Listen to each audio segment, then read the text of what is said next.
दोस्तों कैसे हैं आप सब। मुझे उम्मीद है आप लोग बहुत अच्छे होंगे। दोस्तों आज हो चुका है 5 जुलाई 2021। तो आज की बिहार की टॉप न्यूज लेकर आए हैं आपके लिए। दोस्तों वीडियो स्टार्ट करने से पहले आपसे एक रिक्वेस्ट है, अगर आप नए हैं इस चैनल पर तो फिर चैनल को सब्सक्राइब करके बेल आइकन को भी प्रेस कर दीजिए और साथ में वीडियो को लाइक कर दीजिए, अपने दोस्तों के साथ शेयर भी कीजिए। तो चलिए दोस्तों स्टार्ट करते हैं आज की पूरे बिहार की टॉप न्यूज। दोस्तों पेट्रोल डीजल के बढ़ते दामों की वजह से लोगों की जेबों पर भारी असर पड़ रहा है। फिलहाल इसमें कोई राहत के आसार नजर नहीं आ रहे हैं। जी हाँ, और अब एक बार फिर से पेट्रोल डीजल की कीमतों में इजाफा हुआ है, जिसके बाद देश में पेट्रोल डीजल की कीमतें रिकॉर्ड स्तर पर पहुंच गई है। देश की राजधानी दिल्ली की बात करें तो यहाँ पर 1 लीटर पेट्रोल का भाव 99 रुपए 51 पैसे और डीजल की कीमत 89 रुपए 36 पैसे प्रति लीटर है। जी हाँ, बिहार की बात करें तो बिहार में पेट्रोल आज से एक सप्ताह पहले ही 100 रुपए के पार पहुंच गया है। इस समय देश के करीब 11 राज्यों में पेट्रोल की कीमत 100 रुपए के पार पहुंच गई है। इन 11 राज्य की लिस्ट में बिहार, आंध्र प्रदेश, मध्य प्रदेश, कर्नाटक, तेलंगाना, मध्य प्रदेश, महाराष्ट्र, जम्मू और कश्मीर, ओडिशा, तमिलनाडु और लद्दाख शामिल है। दोस्तों बिहार राजनीति में आज यानी कि 5 जुलाई का दिन बेहद खास होने वाला है। जी हां, जहां एक और लंबे वक्त के बाद राष्ट्रीय जनता दल सुप्रीमो लालू प्रसाद यादव पार्टी के 25 वर्ष पूरे होने पर आयोजित समारोह को संबोधित करेंगी, तो वहीं दूसरी ओर लोक जनशक्ति पार्टी के टूटने के बाद चिराग पासवान अपने पिता रामविलास पासवान की जयंती पर आशीर्वाद यात्रा करके जनाधार की पुष्टि करेंगे। चिराग पासवान को अपनी पार्टी में शामिल करने के लिए आरजेडी ने भी रामविलास पासवान की जयंती मनाने की घोषणा की है, जो आज मनाई जाएगी। कयास लगाए जा रहे हैं कि आज होने वाली चिराग पासवान की यात्रा को मिले समर्थन को देखते हुए भारतीय जनता पार्टी अपनी आगे की रणनीति तय कर सकती है। माना यह भी जा रहा है कि यदि भाजपा चिराग को अपना समर्थन देती है तो इसे सीएम नीतीश कुमार कभी भी पसंद नहीं करेंगे। कुल मिलाकर लोजपा में मचे भीतरी घमासान के बीच सभी पार्टियां अपने अपने तरीके से इसका फायदा उठाने में जुटी हुई है। इस साल आरजेडी अपने 24 साल पूरे होने पर आज 25वां स्थापना दिवस मना रहा है। तबीयत खराब होने की वजह से इसमें शिरकत करने के लिए लालू प्रसाद यादव दिल्ली से पटना नहीं आ पाएंगे, इसलिए लालू प्रसाद यादव वहीं से वीडियो कॉन्फ्रेंस के माध्यम से समारोह को संबोधित करेंगे, जिस पर सभी की निगाहें टिकी हुई है। दोस्तों बिहार में घर बनाने वाले लोगों के लिए बड़ी खबर सामने आ रही है। ताजा रिपोर्ट के अनुसार पटना, गया, दरभंगा, नालंदा, किशनगंज, अररिया, पूर्णिया, कटिहार सहित राज्य के यानी कि बिहार के सभी जिलों में सीमेंट, छड़, गिट्टी, बालू आदि की कीमत बढ़ गई है, जिससे घर बनाने वाले लोगों को ज्यादा पैसा खर्च करने पड़ रहे हैं। खबर के अनुसार पेट्रोल डीजल के दाम में तेजी से हो रही बढ़ोतरी के कारण ट्रांसपोर्टरों ने माल भाड़ा 25 से 30% तक बढ़ा दिया है। भवन निर्माण सामग्री की कीमतों में भी 20% तक का इजाफा हो चुका है। इसका सीधा सा असर घर मकान बनाने वाले लोगों पर पड़ रहा है। बिहार के सीमेंट कारोबारी की माने तो यहां सीमेंट 380 से 450 रुपए में बिक रहा है। यह प्रति बोरे 10 से 20 रुपए का इजाफा 2 सप्ताह में हो चुका है। यह बिहार में लाल बालू का दाम 1500 रुपए स्विफ्ट तक पहुंच चुका है। आने वाले दिनों में इसके दाम और भी बढ़ने की उम्मीद है। वही बिहार में छड़ की कीमतें 500 रुपए प्रति क्विंटल तक बढ़ गई है। यह बढ़ोतरी पेट्रोल डीजल के दाम में तेजी आने से हुई है। दोस्तों पूरे देश में कोरोना की रफ्तार धीमी हो गई है और बिहार में भी अब कोरोना का आतंक कम हो गया है। बिहार में पहले से अनलॉक 3 की तहत लोगों को काफी छूट मिली है, ताकि लोग अपनी दिनचर्या को सामान्य रूप से चला सके। अब 7 जुलाई से यानी कि परसों से बिहार में अनलॉक 4 के तहत लॉकडाउन की सख्ती में छूट दी जा सकती है। अनलॉक 4 में बिहार में उच्च शिक्षण संस्थानों को खोलने की छूट मिल सकती है। फिर स्कूलों को भी खोलने की शुरुआत हो सकती है। हालांकि शुरुआत में विश्वविद्यालय, कॉलेजों और शोध संस्थानों को ही खोलने की अनुमति दिए जाने की उम्मीद है। अनलॉक 4 को लेकर शनिवार को सभी जिलाधिकारियों से बिहार के मुख्य सचिव त्रिपुरारी शरण ने फीडबैक भी लिया है और अनलॉक 4 में क्या क्या छूट मिलनी चाहिए, राज्य में कोरोना संक्रमण की क्या स्थिति है, मुख्य सचिव ने सब बातों की चर्चा की है। जानकारी के मुताबिक इस बैठक में अधिकांश अधिकारियों की यह राय थी कि अभी पूरी तरीके से अनलॉक किए जाने से कोरोना संक्रमण बढ़ने का खतरा फिर हो सकता है। इसलिए अनलॉक 3 में लागू प्रतिबंधों में थोड़ी और सहूलियत के साथ अनलॉक 4 लागू किया जाना चाहिए। दोस्तों बिहार की राजधानी पटना में वैसे तो कई ऐतिहासिक धरोहर आज भी मौजूद है, लेकिन पटना में गंगा नदी के निकट स्थित गोलाकार आकृति का एक स्मारक सबसे ज्यादा लोकप्रिय है। ये स्मारक गोलघर के नाम से जाना जाता है। पटना में कराए गए गोलघर के निर्माण के पीछे की कहानी काफी दिलचस्प है। वर्तमान में गोलघर पटना के प्रमुख पर्यटन केंद्र में से एक है। भारत में उस वक्त अंग्रेज नए नए आए थे। बताया जाता है कि 1764 में बक्सर के युद्ध में जीत हासिल करने के बाद पूरे बंगाल पर ईस्ट इंडिया कंपनी को शासन करने का अधिकार मिल गया था। पर उन्हीं दिनों यानी कि 1769 से 1773 में बंगाल में भीषण अकाल पड़ गया। यह सरकारी आंकड़ों के अनुसार उस दौरान अकाल की वजह से 1 करोड़ से ज्यादा जानी गई थी। यह भूख से जनता चारों ओर त्राहिमाम कर रही थी। इन स्थिति के बीच ईस्ट इंडिया कंपनी के लिए शासन करना चुनौती बन गया था। इन हालातों में अनाज के संग्रह की आवश्यकता पड़ी। पटना गोलघर पर लगे शिलापट में लिखा गया है कि इसका निर्माण अकाल के प्रभाव को कम करने के मकसद से 20 जनवरी 1784 को तत्कालीन गवर्नर जनरल वारेन हेस्टिंग्स के आदेश पर हुआ था, जिसमें वारेन हेस्टिंग्स ने बंगाल प्रांत में एक विशाल अन्न भंडार बनाने को कहा था। ब्रिटिश इंजीनियर कैप्टन जॉन गार्डिस ने पटना में इस गोलघर को बनाया था। यह गोलघर को पटना में बनाने का फैसला इसलिए लिया गया होगा क्योंकि पटना शहर गंगा से एकदम पास था। यह जल मार्ग से इस शहर में आसानी से अनाज की खेप लाई जा सकती थी। यह साथ ही ईस्ट इंडिया कंपनी के अफसरों के लिए भी यह क्षेत्र प्रभावशाली था क्योंकि भारत में अंग्रेजों का प्रवेश इसी रास्ते से हुआ था। यह ईस्ट इंडिया कंपनी ने सिर्फ 2 वर्षों में एक विशालकाय गोलघर का निर्माण तो कर लिया, पर वे उसमें अनाज संग्रह करने के लक्ष्य में सफल नहीं हुए। यह शुरुआत में तो इस गोलघर में अनाज रखा गया, पर इसमें रखा हुआ अनाज जल्द ही सड़ने लगा। बाद में गोलघर की भीतरी परिस्थितियों को अनाज रखने योग्य नहीं माना गया। यह शायद यह गर्म मौसम की वजह से होगी।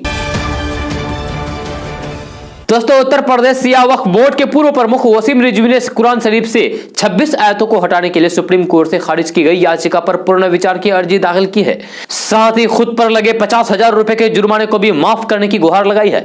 यह सुप्रीम कोर्ट ने वसीम रिजवी की याचिका इस साल 12 अप्रैल को खारिज कर दी थी। यह वसीम रिजवी ने सुप्रीम कोर्ट द्वारा लगाए गए 50,000 रुपए जुर्माने भी माफ करने की गुजारिश की है। यह इस याचिका पर सोमवार को सुनवाई होगी। इस साल मार्च में सुप्रीम कोर्ट में एक जनहित याचिका दाखिल की गई थी, जिसमें कहा गया था कि कुरान शरीफ की 26 आयतें से देश में एकता, अखंडता और भाईचारे को खतरा है। ये वसीम रिजवी ने कहा था। उन्होंने कहा था कि इसको पवित्र किताब से हटा दिया जाए। साथ ही कहा गया है कि इन आयतों को पढ़ाकर छात्रों को इससे मिसगाइड किया जाता है। दोस्तों, उत्तर प्रदेश में हुए जिला पंचायत अध्यक्ष के चुनाव में बीजेपी की बड़ी जीत हुई है। जी हां, भारतीय जनता पार्टी ने 75 में से 67 सीटें जीती है। भारतीय किसान यूनियन के प्रवक्ता राकेश टिकैत ने बीजेपी की जीत को लेकर तंज कसा है। उन्होंने कहा है कि इस गणित के फॉर्मूले को हम भी समझना चाहते हैं कि सीटें कम और ज्यादा कैसे होती है। राकेश टिकैत ने कहा है कि वोटरों की कनपट्टी पर बंदूक रखकर तो कोई भी वोट ले सकता है। राकेश टिकैत के गृह जनपद मुजफ्फरनगर में बीजेपी की जीत को लेकर सवाल पूछा गया तो उन्होंने कहा है कि बीजेपी जीती है, इसमें कोई शक नहीं है, लेकिन कैसे जीती है यह भी देखा गया है। हम जानना चाहते हैं कि किस स्कूल में पढ़ी हुई गणित से यह जोड़ तोड़ किया गया है कि सीटें कम और ज्यादा कैसे की गई। उनसे पूछा गया है कि 2022 में बीजेपी का रास्ता रोकने के लिए राकेश टिकैत किस तरीके की रणनीति अपनाएंगी, तो उन्होंने कहा है कि अभी वक्त है, हम आगे तय कर लेंगे। दोस्तों, बिहार के समाज कल्याण मंत्री मदन सहनी द्वारा इस्तीफे की पेशकश किए जाने के बाद से बिहार में गर्म हुई सियासत फिलहाल थमने का नाम नहीं ले रही है। जी अब बिहार सरकार के वन एवं पर्यावरण मंत्री नीरज कुमार बबलू ने मदन सहनी के पक्ष में बयान देकर नया सियासी बखेरा खड़ा कर दिया है। नीरज कुमार बबलू ने रविवार को कहा है कि अब मदन सहनी की बातें मीडिया के पास खुल चुकी है। साथ ही मदन सहनी ने अपने इस्तीफे की पेशकश भी कर दी है। इस पर सीएम नीतीश कुमार को तत्काल संज्ञान लेना चाहिए। साथ ही नीरज कुमार बबलू ने कहा है कि हर मंत्री विकास के कार्य करता है। इसके अलावा मंत्री विकास के नए कार्य करने के लिए भी प्रयासरत रहते हैं। जब मंत्रियों के इन प्रयासों में अफसरों का भी मजबूती से सहयोग मिलना चाहिए। नीरज कुमार बबलू ने कहा है कि सबसे खास बात यह है कि अफसरों को बयानबाजी से बचकर रहना चाहिए। वहीं उन्होंने कहा है कि राजनीति से जुड़े हुए लोगों को तो जनता के बीच वोट मांगने के लिए जाना पड़ता है। जैसे मुख्यमंत्री कार्य का निर्णय लेते हैं, उसी तरीके से मंत्री भी कार्य का निर्णय लेते हैं कि उनके विभाग में यह कार्य होना जरूरी है। इस प्रकार की सभी चीजों पर ध्यान कौन देता है? मंत्री ही देते हैं। इस पर अफसर बयानबाजी कर देते हैं। दोस्तों, राष्ट्रीय जनता दल के 25वें स्थापना दिवस समारोह की बड़े पैमाने पर तैयारियां हो चुकी है। स्थापना दिवस समारोह का आयोजन आज वर्चुअल तरीके से हो रहा है, जिसका उद्घाटन पार्टी के राष्ट्रीय अध्यक्ष खुद लालू प्रसाद यादव दिल्ली से करेंगे। आरजेडी का 25वां स्थापना दिवस समारोह आरजेडी के लिए इस मायने में भी बड़ा है क्योंकि लालू प्रसाद यादव सालों बाद पार्टी के किसी समारोह में खुद शामिल हो रहे हैं। एक न्यूज चैनल के साथ नेता प्रतिपक्ष तेजस्वी यादव ने बात करते हुए कई सवालों पर खुलकर अपनी राय रखी। आरजेडी के स्थापना के 25 साल यानी कि आज 5 जुलाई को होगा। 5 जुलाई 1997 को जब आरजेडी की स्थापना हुई तो तेजस्वी यादव खुद महज 9 साल के थे। जय नेता प्रतिपक्ष तेजस्वी यादव ने आरजेडी स्थापना के समय पुराने दिनों की यादों को ताजा करते हुए कहा कि 5 जुलाई को पार्टी की स्थापना के वक्त वे खुद 9 साल के थे। 4 जुलाई को बहन राज लक्ष्मी का जन्मदिन है। यह सब लोग जन्मदिन मनाकर खुश थे। पिताजी हाथ में एक लिफाफा लेते हुए सुबह दिल्ली से पटना पहुंचे थे। लिफाफा खोलकर पहली बार लालटेन को देखा था। जब पिताजी ने बताया था कि अब नई पार्टी बनी है और अब से यही पार्टी का चिन्ह रहेगा। दोस्तों, बिहार की राजनीति में अपना दमखम दिखाने के बाद अब सन ऑफ मल्ला वीआईपी के राष्ट्रीय अध्यक्ष और पशु एवं मत्स्य संसाधन मंत्री मुकेश सहनी की योजना उत्तर प्रदेश में अपना दमखम दिखाने की है। यह चुनाव की तैयारी में उत्तर प्रदेश के दौरे पर निकले मुकेश सहनी ने कहा है कि मैं बाजीगर हूं। बिहार में विधानसभा चुनाव में खुद हारे फिर भी मेरे सिर पर ताज सजा। उन्होंने कहा कि वीआईपी आगामी उत्तर प्रदेश विधानसभा चुनाव पूरी तैयारियों के साथ लड़ेगी। 25 जुलाई को पूर्व सांसद फूलन देवी के शहादत दिवस पर प्रदेश में कार्यक्रम आयोजित किए जाएंगे। शनिवार को लखनऊ में प्रेस कॉन्फ्रेंस के दौरान मुकेश सहनी ने कहा कि यूपी विधानसभा चुनाव के लिहाज से सभी 403 सीटों पर हमारी नजर है, लेकिन 160 सीटों पर निषाद मतदाता निर्णायक भूमिका में है, वहां हमारी विशेष तैयारी होगी। दोस्तों, बिहार के रोहतास जिले में बीडीओ को अनोखे अंदाज में विदाई दी गई। जिन लोगों ने उन्हें फूल और अंग वस्त्र देकर घोड़े पर सवार करके विदा किया। जिन लोगों का कहना है कि अब तक किसी भी बीडीओ को इतनी धूमधाम से विदाई नहीं दी गई है। इसके पीछे की वजह थी कि बीडीओ ने अपने 3 साल के कार्यकाल में लोगों के लिए बहुत कुछ किया, इसलिए लोगों ने उन्हें इतनी भव्य विदाई दी। दरअसल रोहतास जिले के डेहरी में स्थित सिंचाई विभाग के अतिथि गृह में एक विदाई समारोह का आयोजन किया गया। यह समारोह डेहरी के प्रखंड विकास पदाधिकारी अरुण कुमार सिंह के लिए था। इसके लिए खास इंतजाम किए गए थे। लोगों द्वारा उन्हें फूल अंग वस्त्र देकर घोड़े पर सवार करके विदा किया। दोस्तों, अफसरशाही को लेकर अपना इस्तीफा सौंपने दिल्ली पहुंचे बिहार के समाज कल्याण मंत्री मदन सहनी को लेकर यह संभावना जताई जा रही थी कि वे आरजेडी सुप्रीमो लालू प्रसाद यादव से मुलाकात कर सकते हैं। यह नई दिल्ली से आई इस सियासी संभावनाओं का असर पटना में भी नजर आने लगा, जहां एनडीए की नेता इस मामले पर चुप्पी साधे रहने में ही अपनी बेहतरी समझी। वहीं आरजेडी में इसको लेकर उत्साह नजर आने लगा, लेकिन इस उत्साह पर मदन सहनी ने पानी फेर दिया।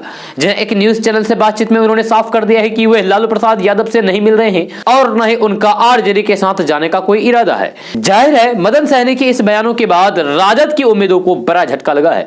इससे पहले मदन सहनी और लालू प्रसाद यादव की मुलाकात की संभावनाओं को आरजेडी ने अपनी सफलता बताया। जब पार्टी के 25वें स्थापना दिवस की तैयारी में लगे आरजेडी नेताओं ने कहा कि यह तेजस्वी यादव का असर है। जब पार्टी प्रवक्ता बंटू सिंह ने कहा कि अभी तेजस्वी यादव ने पहले गियर लगाया है तो नीतीश कुमार की यह हालत हो गई है, जबकि गाड़ी में 5 गियर होते हैं। अगर सभी गियर लग गए तो फिर क्या हाल होगा। इस दौरान उन्होंने अफसरशाही और ट्रांसफर पोस्टिंग पर जेडीयू नेताओं की चुप्पी पर भी सवाल उठाया है।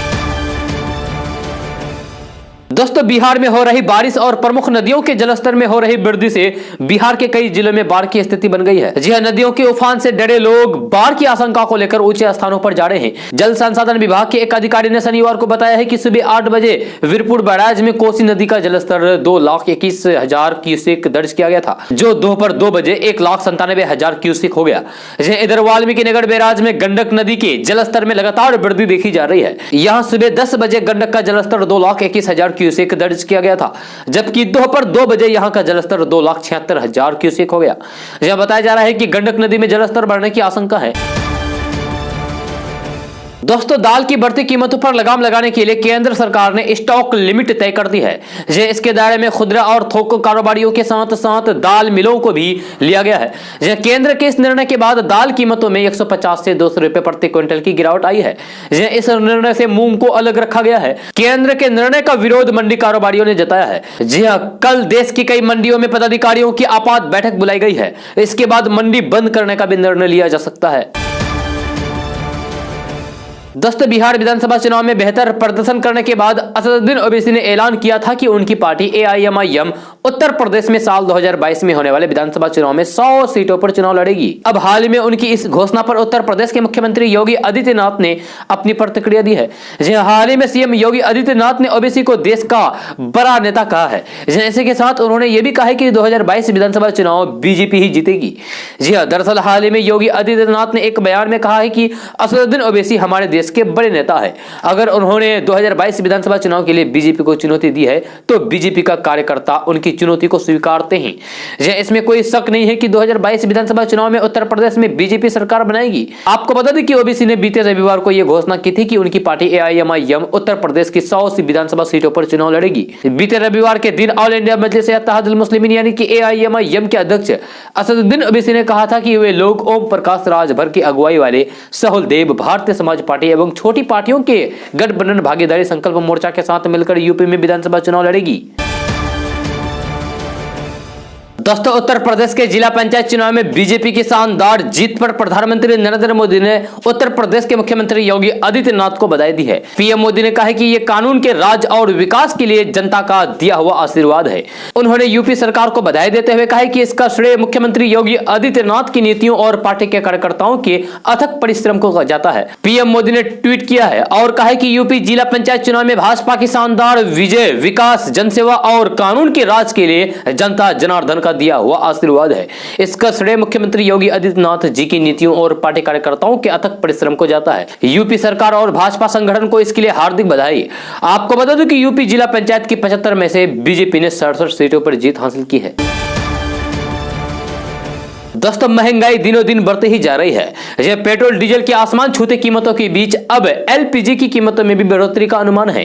यह आम लोगों का जीना मुहाल होता जा रहा है। साबुन तेल, शैम्पू, खाने के तेल, रिफाइंड तेल, दूध, मसाले, आटा, चावल जैसे रोजमर्रा की जरूरत की चीजें के दाम में आग लगी हुई है। पिछले 3 महीने में दैनिक उपयोग की तमाम वस्तुओं के दाम 40% तक बढ़ गए हैं। किसी सामग्री में तो यह बढ़ोतरी इतनी अधिक हो गई है कि खपत भी मुश्किल है। यही नहीं, घरेलू इस्तेमाल में आम इस्तेमाल में आने वाले किताब, कॉपी, डिपार्टमेंट वस्तु, हार्डवेयर, बिजली, सीमेंट जैसे आइटमों की कीमत भी आसमान छू रही है। कहीं कोई रियायत नहीं है। आम नागरिकों के साथ साथ छोटे कारोबारियों, बिजनेसमैन के लिए भी अपना काम धंधा चलाना बेहद मुश्किल हो गया है। दोस्तों, नेपाल में लगातार हो रही बारिश और बाढ़ के चलते आए भूस्खलन में पिछले 20 दिनों में 38 लोगों की जान चली गई है। यह मरने वालों में 7 बच्चे भी शामिल हैं। वहीं भूस्खलन के चलते 51 लोग घायल भी हो गए हैं। नेपाल के गृह मंत्रालय ने शनिवार को इसकी जानकारी दी है।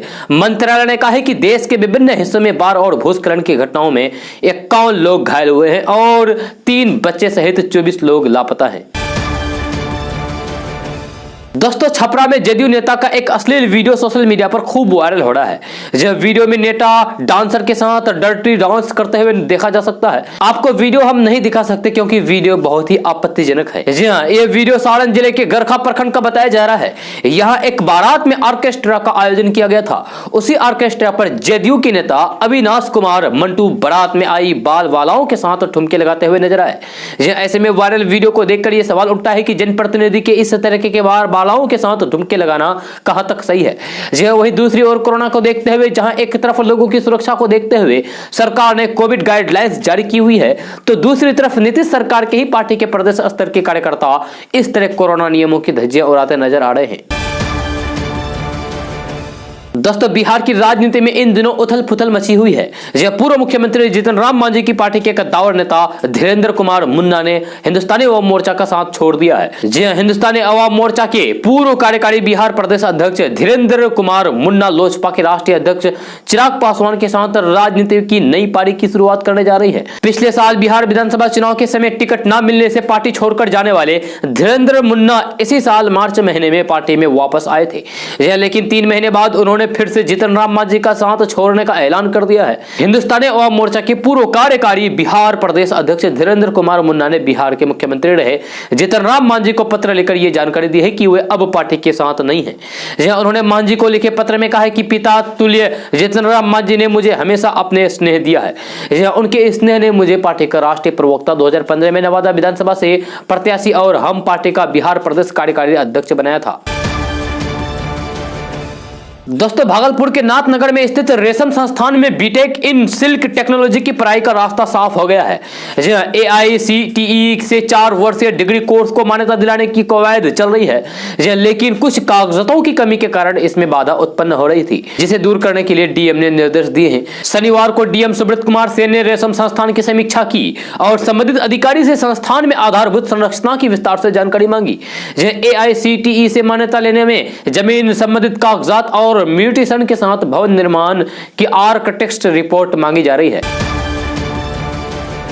दोस्तों, भारत और फ्रांसीसी कंपनी के बीच साल 2016 में हुई राफेल विमानों की डील में कथित भ्रष्टाचार का मामला एक बार फिर से सुर्खियों में है। जब फ्रांस में इस मामले में फ्रांस की एक पत्रकार के मुताबिक दोनों देशों के बीच राफेल डील को लेकर एक उच्च स्तरीय संवेदनशील जांच बिठाई गई है। इस मामले को लेकर केंद्र की राहुल गांधी ने नरेंद्र मोदी पर निशाना साधते हुए उनकी दाढ़ी पर तंज किया, तो वही कांग्रेस नेता रागिनी ने भी चुटकी ली है। रागिनी नायक ने अपने ट्विटर अकाउंट से एक ट्वीट किया जिसमें उन्होंने लिखा है कि अब पता चला कि मोदी जी अपनी दाढ़ी क्यों बढ़ाते जा रहे हैं। रागिनी नायक ने राहुल गांधी का एक ट्वीट को रीट्वीट करते हुए एक और ट्वीट किया है जिसमें उन्होंने लिखा है कि आमतौर पर चोर की दाढ़ी में तिनका होता है, लेकिन एक खास चोर ने सफेद दाढ़ी में पूरा राफेल घोटाला छुपा रखा है। यह रागिनी नायक ने राहुल गांधी का जो ट्वीट रीट्वीट किया था उसमें लिखा था कि चोर की दाढ़ी #राफेल स्कैम। दोस्तों, बिहार सरकार में समाज कल्याण मंत्री और नीतीश कुमार की पार्टी जेडीयू के विधायक मदन सहनी के इस्तीफे की धमकी देने के बाद से ही बिहार में सियासत सरगर्मी तेज हो गई है। इससे पहले उनकी अपनी ही सरकार में मंत्रियों के साथ भी बहस शुरू हो गई है। बताया गया है कि जब श्रम संसाधन मंत्री जीवेश मिश्रा ने सहनी को अधिकारियों के साथ तालमेल से मिलने की सलाह दी तो नाराज सहनी ने उन्हें अपना ज्ञान अपने पास रखने के लिए कह दिया। जब बिहार सरकार में श्रम संसाधन मंत्री और भाजपा नेता जीवेश मिश्रा ने मुजफ्फरपुर में शनिवार को एक कार्यक्रम के दौरान कहा कि मैं जिस विभाग का मंत्री हूं वहां पर अफसरशाही बिल्कुल नहीं है। हो सकता है कि उनके किसी और मामले में अधिकारियों से नहीं बन रही होगी। उनके इस्तीफे की बात वही अच्छे तरीके से बता सकते हैं, लेकिन जनता सरकार को चुनती है और मंत्री को अधिकारियों से सामंजस्य बनाकर काम करना चाहिए ताकि जनता के हित में कार्य किए जा सके। जीवेश मिश्रा यही नहीं रुके, उन्होंने अधिकारियों का बचाव करते हुए कहा कि मैं अफसरों की मनमानी के आरोपों का समर्थन नहीं करता, लेकिन जो अधिकारी मंत्री की बातों की अनदेखी करते हैं उन्हें नियमों का पालन करना चाहिए। यह मंत्री जनता के चुने हुए प्रतिनिधि हैं। जनता मंत्रियों के जरिए ही काम करवाती है, इसलिए उनकी जवाबदेही ज्यादा होती है। यह अधिकारियों को यह समझना चाहिए। दोस्तों, सीतामढ़ी के सुप्पी में जंगली हाथी ने जमकर उत्पात मचाया है। जब वीडियो बनाने के दौरान हाथी ने स्थानीय पत्रकार को कुचल दिया जिससे वे गंभीर रूप से घायल हो गए। यह घायल पत्रकार पुरुषोत्तम कुमार को आनंद फानन में इलाज के लिए अस्पताल में भर्ती कराया गया। नेपाल में लगातार बारिश होने की वजह से बाढ़ की समस्या उत्पन्न हो गई है। जंगलों में पानी भर जाने से जानवर सूखे स्थानों की ओर भाग रहे हैं। इसी दौरान एक जंगली हाथी सुरक्षित जगह की तलाश में नेपाल भारत बॉर्डर से सीतामढ़ी जिले के बैरगनिया प्रखंड में आ पहुंचे और जमकर तांडव मचाया। हाथी के उत्पात से ग्रामीणों में दहशत का माहौल व्याप्त है। यह भारत नेपाल सीमा पर स्थित सीतामढ़ी का आखिरी गांव बैरगनिया में जंगली हाथी ने जमकर उत्पात मचाया। इस दौरान हाथी खेतों और पेड़ों को क्षति पहुंचाते हुए दिखा। यह वही कई बार सड़क पर भी नजर आया। हाथी को देखने के लिए सैकड़ों लोगों की भीड़ उमड़ पड़ी। दोस्तों, पटना से एक बड़ी खबर सामने आ रही है कि गंगा में नहाने के दौरान सेल्फी लेते वक्त 3 दोस्त डूब गए। यह पटना सिटी के कंगन घाट पर हुए हादसे के बाद हाहाकार मचा हुआ है। एनडीआरएफ की टीम मौके पर पहुंचकर शव की तलाश में जुट गई है। यह पटना सिटी के कंगन घाट पर हुए हादसे के संबंध में बताया गया है कि तीनों दोस्त गंगा में नहाने के दौरान सेल्फी ले रहे थे। इसी दौरान संतुलन बिगड़ने से वे नदी की तेज धार में बह गए। गंगा में डूबे तीनों किशोर की पहचान बाईपास थाना क्षेत्र के बाहरी बेगमपुर निवासी गणेश कुमार, राहुल कुमार और यीशु कुमार के रूप में की गई, जिनकी उम्र 15 से 16 वर्ष के आसपास है। दोस्तों, बिहार में 5 जुलाई यानी कि आज की तारीख बेहद खास होने जा रही है, जिसके लिए मुख्य विपक्षी पार्टी राष्ट्रीय जनता दल यानी कि आरजेडी जोर शोर से तैयारियों में जुटा हुआ है, तो सत्ता पक्ष की नजरें भी जमी हुई है। आज के दिन आरजेडी की स्थापना को 25 साल पूरे हो गए हैं और पार्टी ने इसके लिए व्यापक तैयारियां की है। आरजेडी के सिल्वर जुबली सेलिब्रेशन की चर्चाओं के बीच राज्य की राजनीति में लालू प्रसाद की री एंट्री को लेकर भी कयासबाजियां तेज हो गई है, जो इन दिनों दिल्ली में स्वास्थ्य लाभ ले रहे हैं। बिहार में बीता विधानसभा चुनाव हो या फिर बड़े सियासी अवसर, लालू प्रसाद यादव अपनी ही पार्टी के पोस्टर से भी दूर रहे, लेकिन अब एक बार फिर से पार्टी के स्थापना के रजत जयंती समारोह की तैयारियों के बीच जगह जगह लगे पोस्टर में हुए नजर आ रहे हैं। यह पार्टी के पोस्टर पर लालू की तस्वीर अपने आप में बहुत कुछ बयां करती है। यह पार्टी के कार्यकर्ताओं में उत्साह भरने के लिए इसे बेहद अहम समझा जा रहा है, तो कयासबाजियां इसे लेकर भी शुरू हो गई है कि लालू प्रसाद आज यानी कि 5 जुलाई तक अब पटना लौट सकते हैं। हालांकि आरजेडी का ये आयोजन कोरोना संकट के बीच हो रहा है और ऐसे में इस दौरान कोविड कोविड प्रोटोकॉल का भी पालन करना जरूरी होगा। तो लालू प्रसाद यादव की पटना वापसी को लेकर साफ तौर पर कहा जा सकता है कि वे वीडियो कॉन्फ्रेंस के जरिए कार्यकर्ताओं को संबोधित करेंगे। जी हां, और जाहिर तौर पर इस दौरान आरजेडी प्रमुख लालू प्रसाद यादव का भाषण तो खास होगा ही। इससे पहले भी वे अपने समर्थकों से कह चुके हैं कि स्वस्थ होते हुए उनके बीच होंगे। जाहिर तौर पर बिहार की राजनीति में लालू प्रसाद यादव की री एंट्री से आरजेडी की अगुवाई वाले महागठबंधन में खुशी है, तो वहीं एनडीए के खेमे में एक तरफ की बेचैनी देखी जा रही है। एनडीए के नेताओं के बयानों से साफ हो चुका है कि इस घटनाक्रम पर कैसे उनके नजर करीब से बनी हुई है। इसे बीजेपी के वरिष्ठ नेता और बिहार के उप मुख्यमंत्री रह चुके सुशील कुमार मोदी के उस बयान से भी समझा जा सकता है, जिसमें उन्होंने यहां तक कह दिया कि लालू प्रसाद यादव को जमानत राजनीति करने के लिए नहीं दी गई है।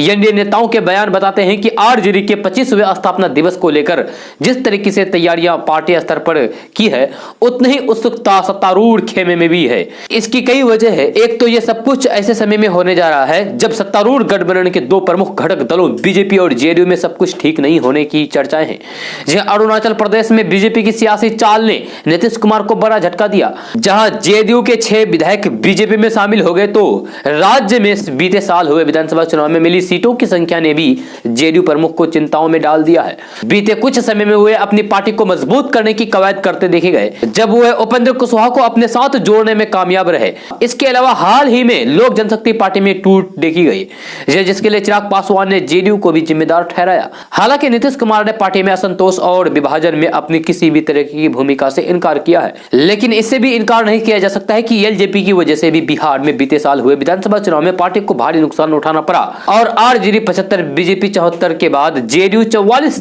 तीसरे नंबर की पार्टी बनकर रह गई। एलजेपी में चिराग पासवान और पशुपति कुमार पारस की खींचतान अन्य दलों के लिए अवसर बन सकती है, इससे इनकार नहीं किया जा सकता है। तेजस्वी यादव द्वारा चिराग पासवान को अपनी पार्टी में शामिल होने का दिया गया न्योता इसी को बयां करता है। तो जेडीयू बीजेपी की नजरें भी इस पर बराबरी से बनी हुई है कि आखिर चिराग और पारस गुट में किसका पलड़ा भारी होता है। फिर बिहार में नीतीश की अगुवाई वाली एनडीए सरकार में शामिल रहते हुए बीते कुछ समय में हिंदुस्तानी अवाम मोर्चा के नेता और राज्य के पूर्व मुख्यमंत्री जीतन राम मांझी जिस तरीके से सरकार की नीतियों को लेकर खुलकर बोलते रहे हैं, उसने भी कई अटकलों को जन्म दे दिया है। नीतीश की अगुवाई वाली एनडीए सरकार में मुकेश सहनी की वीआईपी भी शामिल है, जिसके असंतोष होने की भी चर्चा है। तेजस्वी के उस बयान ने भी सरकार की स्थिरता को लेकर सवाल खड़े किए हैं, जिसमें पिछले दिनों उन्होंने कहा कि नीतीश सरकार केवल 2-3 महीनों की मेहमान है। हालांकि हाल ही में अपनी पार्टी आरएलएसपी का विलय जेडीयू में करने वाले उपेंद्र कुशवाहा ने इसे नकारा और कहा है कि नीतीश सरकार अपना 5 साल तक का कार्यकाल पूरा करेगी। दरअसल एनडीए और महागठबंधन में सीटों का कम अंतर भी एक बड़ी वजह है, जिसके कारण यहां सरकार की स्थिरता को लेकर बीच बीच में कयासबाजियां शुरू हो जाती है। ये सब परिस्थितियां बिहार की राजनीति में लालू प्रसाद की सक्रियता से किस करवट बैठी है, ये देखने वाली बात होगी। पर इसने बिहार की राजनीति को लेकर लोगों में उत्सुकता बढ़ा दी है। जोड़ तोड़ की राजनीति में माहिर समझे जाने वाले लालू प्रसाद यादव की वजह से यूं तो फिलहाल बिहार में किसी बड़े सियासी उलटफेर के आसार नजर नहीं आ रहे हैं, लेकिन इतना तय है कि जमानत मिलने के बाद जब वे राज्य की राजनीति में मुखर और सक्रिय होंगे, तो यहां की सियासत को एक नई धार जरूर मिलेगी। दोस्तों, बिहार समेत पूरे देश जहां कोरोना महामारी से जूझ रहा है, वह बिहार ने निवेश प्रस्ताव हासिल करने के मामले में बड़ी कामयाबी हासिल की है। साथ ही बिहार इस मामले में देश के अन्य राज्यों से काफी आगे बढ़ रहा है।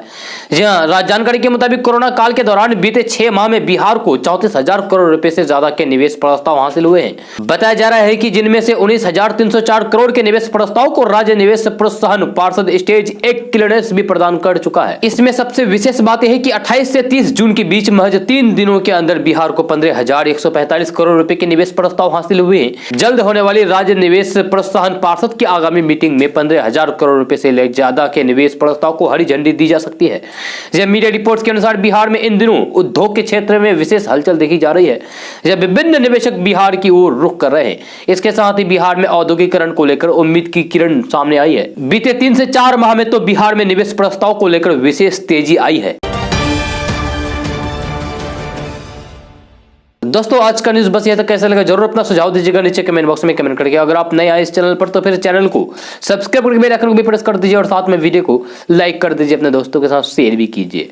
तो चलिए दोस्तों, फिर मिलते हैं अगले वीडियो में। जय हिंद, जय बिहार।